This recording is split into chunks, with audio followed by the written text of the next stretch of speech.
श्री माँ कहती हैं, ठाकुर के शरीर का रंग सोने के समान था। उनके सोने के इष्ट कवच के साथ शरीर का रंग मिल जाता था। जब मैं उन्हें तेल मालिश करती थी तो देखती थी कि उनके पूरे शरीर से मानो ज्योति निकल रही है। वे जब भी काली बाड़ी से निकलते, सब लोग खड़े हो उन्हें देखने लगते, कहते, देखो वे जा रहे हैं। जब वे गंगा के तरफ स्नान के लिए धीरे धीरे शांत भाव से चलते तो लोग उनकी ओर आश्चर्यचकित होकर देखते थे। कामरपुकुर में जब कभी वे घर के बाहर निकलते तो सभी स्त्री पुरुष उनकी ओर टकटकी लगाए आश्चर्य से देखते थे। एक दिन टहलने के लिए भूतिर खाल नहर की ओर गए थे तो पानी भरने कई औरतें वहां आई थीं और उन्हें देख कहने लगी, देखो ठाकुर जा रहे हैं। नाराज होकर ठाकुर हृदय से बोले, हृदय मेरे चेहरे पर तुरंत पर्दा डालो। मैंने ठाकुर को कभी भी उदास नहीं देखा। वे सभी के साथ आनंद से रहते थे, चाहे वह 5 वर्ष का बालक हो या कोई बूढ़ा आदमी। मैंने कभी ठाकुर को उदास नहीं देखा। बेटे, वे कितने आनंद के दिन थे। ठाकुर कितने भले तरीके से बर्ताव करते थे। एक दिन भी ऐसा कुछ नहीं कहा जिससे मेरी भावना को चोट पहुँचे। उस समय से सर्वदा ही मुझे अनुभव होता मानो हृदय में आनंद का पूर्ण घट स्थापित हो गया है। उस धीर स्थिर उल्लास से मेरा हृदय कैसा पूर्ण रहा करता था, उसे कहकर नहीं समझाया जा सकता। कैसे अद्भुत महापुरुष थे, कहाँ तक कहूँ। कितने ही लोग उनसे ज्ञान प्राप्त करके कृतार्थ हो गए। कैसे सदानंदी पुरुष थे। 24 घंटे हंसी कीर्तन विविध प्रसंग गाना आदि चलता ही रहता था। दक्षिणेश्वर में क्या ही सब दिन बीते। ठाकुर कीर्तन करते और मैं घंटे पर घंटे नौबत के सामने लगे पर्दे के छिद्र से देखती खड़ी रहती, हाथ जोड़कर प्रणाम करती। क्या ही आनंद था वहाँ। दिन रात लोगों का अनवरत आना जाना चालू रहता था और आध्यात्मिक वार्ता का अंत नहीं था। दक्षिणेश्वर में कितने आनंद से थी मैं। कितने ही प्रकार के लोग ठाकुर के पास आते थे। दक्षिणेश्वर में मानो आनंद का हाट बाजार लगा रहता। भजन तो ठाकुर ही गाया करते थे। भजन के ऊपर मानो उतराते थे। उसी गाने से कान भरे हुए हैं। आजकल जो भजन होते हैं उन्हें सुनना पड़ता है, इसलिए सुनती हूँ। भाव अवस्था में उनके चेहरे पर मैंने सर्वदा मुस्कुराहट देखी है। समाधि की सभी अवस्थाओं में उन्हें हमेशा हंसमुख देखा है। कल कैसा ठाकुर की पुस्तक का पाठ हुआ, कैसी सब बातें हैं। उस समय क्या जानती थी कि इतना सब होगा। क्या ही मनुष्य के रूप में आए थे। कितने लोग ज्ञान पा गए। क्या ही सदानंद पुरुष थे। मुझे कितनी अच्छी अच्छी बातें बतलाते थे। यदि लिखना पढ़ना जानती तो इसी प्रकार वह सब लिखकर रख देती। श्री माँ ने श्री रामकृष्ण परमहंस की फ़ोटो दिखलाते हुए कहा, यह फ़ोटो बिल्कुल सही है। मैंने इसे यहाँ अन्य देवी देवताओं के चित्रों के साथ रख दिया था और इसकी पूजा करती थी। नौबत खाने की निचले मंजिल में रहती थी। एक दिन ठाकुर आए, फ़ोटो को देखकर कहने लगे, अरे यह सब क्या है। फिर मैंने देखा कि उन्होंने बेलपत्र एवं पूजा के लिए और भी जो कुछ सामान था वह लिया था और 1 या 2 बार उस फोटो पर चढ़ाया तथा पूजा की। ठाकुर ने एक दिन मुझसे कहा था, देखो इसके बाद घर घर में मेरी पूजा होगी। बाद में देखोगी सब मुझे मानेंगे। तुम बिल्कुल भी चिंता ना करो। उसी समय मैंने पहली बार उन्हें मेरा कहते सुना। वे कभी मेरा नहीं कहते थे। यह खोल या फिर अपने शरीर को दिखाते हुए इसका यही कहा करते थे। ठाकुर को प्रायः भाव समाधि होती थी। एक दिन जब वे दीर्घ समाधि के बाद बाह्य ज्ञान में आए तो बोले, सुनो जी, मैं एक ऐसे देश में गया था जहाँ के लोग गोरे रंग के थे। उनमें बहुत भक्ति है। एक दिन हजारा ने ठाकुर से कहा, आप नरेन नरेन कहकर इतनी चिंता क्यों करते हैं। वे लोग तो मज़े से खाते पीते और रहते हैं। आप भगवान के चिंतन में मन लगाएं। आपको यह माया क्यों। ठाकुर उसके कहने पर सारी माया काटकर भगवान में मन लगा दिया और समाधि मग्न हो गए। उनकी दाढ़ी के बाल, सिर के बाल एकदम सीधे खड़े हो गए। एक बार सोचकर तो देखो वे कैसे व्यक्ति थे। रामलाल उसी समय उनकी सेवा कर रहा था। वो बारंबार कहने लगा, तुम पूर्ववत हो जाओ। इस प्रकार कहते रहने पर तब कहीं उनका मन शरीर पर उतरा। कृपावश ही वे मन को उतार कर रखते थे। ठाकुर के शरणागत होने से सब कुछ प्राप्त हो जाएगा। त्याग ही उनका ऐश्वर्य था। उन्होंने त्याग किया था, इसलिए हम लोग उनके नाम पर खा पी रहे हैं। लोग सोचते हैं वे तो इतने बड़े त्यागी थे, पता नहीं उनके ये भक्त लोग कितने महान हों। एक दिन वे नहबत खाने में मेरे कमरे में आए। उनकी छोटी थैली में मुख शुद्धि का मसाला नहीं था। वे उसे बीच बीच में चबाते थे। मैंने उन्हें वहाँ चबाने के लिए थोड़ा सा मसाला दिया और एक कागज़ की पुड़िया में थोड़ा और भी बांधकर उनके हाथ में रख दिया। वे रवाना हुए, किंतु अपने कमरे में जाने के बदले वे सीधे गंगा तीर पर जो घाट है उधर जाने लगे। उन्हें रास्ता दिखाई नहीं पड़ रहा था और होश भी नहीं था। वे बारंबार कह रहे थे, माँ डूबूं। हृदय दौड़ते दौड़ते उनके पास पहुंचा और उन्हें पकड़कर ले आया। क्षण भर की देरी होती वे गंगा में गिर जाते। हाथ में थोड़ा मसाला दे दिया था ना, इसलिए उन्हें रास्ता ही नहीं सूझ रहा था। साधु को संचय नहीं करना चाहिए। उनका त्याग 16 आने जो था।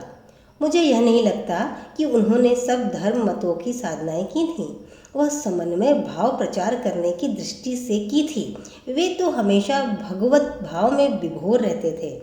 ईसाई, मुसलमान तथा वैष्णव आदि जिस जिस भाव से उनका भजन करके वस्तु लाभ करते, वे उसी भाव से साधना करके विभिन्न लीलाओं का आस्वादन करते थे।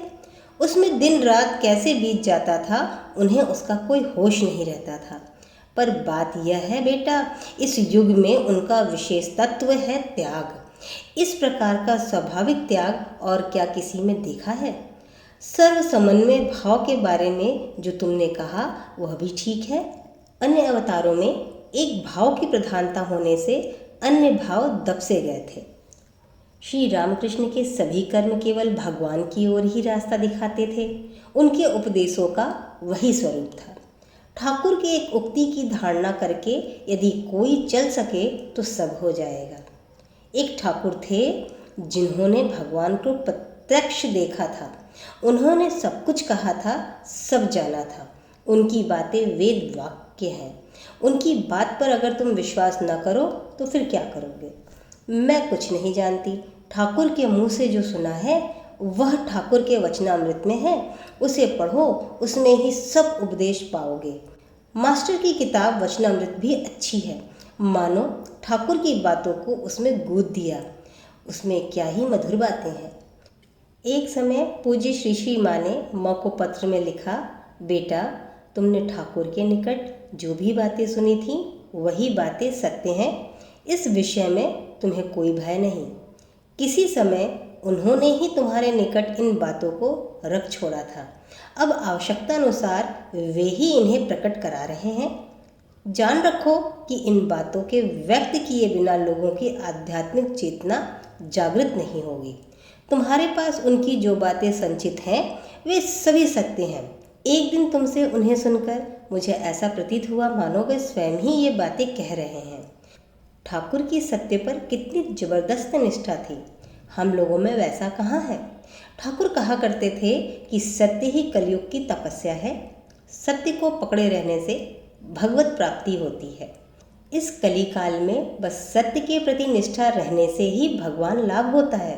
ठाकुर कहते थे, जिसने सत्य को पकड़ रखा है वह भगवान की गोद में सोया हुआ है। बेटा ठाकुर के अलग खंड हैं, वे ही तो अखंड वस्तु हैं। जगत में ब्रह्म को छोड़ और कुछ नहीं है। सभी पदार्थ ब्रह्म के प्रकाश हैं। ब्रह्म की ही शक्ति समस्त देवी देवताओं में विराजित है। वही पुरुष हैं, फिर वही प्रकृति। ठाकुर तोड़ने के लिए नहीं आए थे। ठाकुर ही महेश्वर हैं और वे ही महेश्वरी। वे ही सर्वदेवमय हैं, सर्व बीजमय हैं। उनमें ही सब देवी देवताओं की पूजा होती है। ठाकुर और मुझे अभेद दृष्टि से देखना और जिस प्रकार का दर्शन पाओगे उसी प्रकार की ध्यान स्तुति करना। ध्यान हो जाने से ही पूजा खत्म हुई। हृदय में आरंभ और मस्तक में समाप्त हुआ। मंत्र तंत्र कुछ नहीं है, भक्ति ही सब कुछ है। ठाकुर के भीतर ही गुरु इष्ट सब पाओगे। वे ही सब कुछ हैं। एक शिष्य ने कहा, मुझे चतुर्भुज रूप में दर्शनों का साध नहीं, मैं तो जो है उसी में संतुष्ट हूँ। श्री श्री माँ ने कहा, मेरा भी वैसा ही है। वह सब देखकर क्या होगा, हम लोगों के ये ठाकुर हैं, वे ही सब कुछ हैं। शिष्य ने कहा, क्या फोटो में ठाकुर है? श्री श्री माँ ने कहा, क्यों नहीं, छाया और काया समान है, चित्र तो उनकी छाया है। फिर शिष्य ने कहा, क्या वे सभी चित्रों में हैं? श्री श्री माँ ने कहा, हाँ, पुकारते पुकारते उनका आविर्भाव होता है, वह स्थान पीठ हो जाता है। माँ ने उद्बोधन के उत्तर का मैदान दिखाकर कहा, यदि किसी ने उनकी पूजा की तो यह उनका एक स्थान होगा। शिष्य ने कहा, वह इसलिए प्रतीत होता होगा क्योंकि इन सब स्थानों के साथ अच्छी स्मृतियाँ जुड़ी हुई हैं। श्री श्री माँ ने कहा, नहीं, ऐसी बात नहीं, उस स्थान पर उनकी दृष्टि रहती है। ठाकुर की जन्मभूमि एक पवित्र स्थान है, वहाँ वे सदैव विद्यमान रहते हैं और वह स्थान तीर्थयात्रियों के लिए एक पवित्र सहारा है। काशीपुर का बगीचा उनकी अंतिम लीला का स्थान रहा है। कितनी तपस्या, ध्यान, समाधि वहाँ हुई है। उनकी महासमाधि का स्थान है, सिद्ध स्थान है। वहाँ ध्यान करने से व्यक्ति सिद्ध होता है।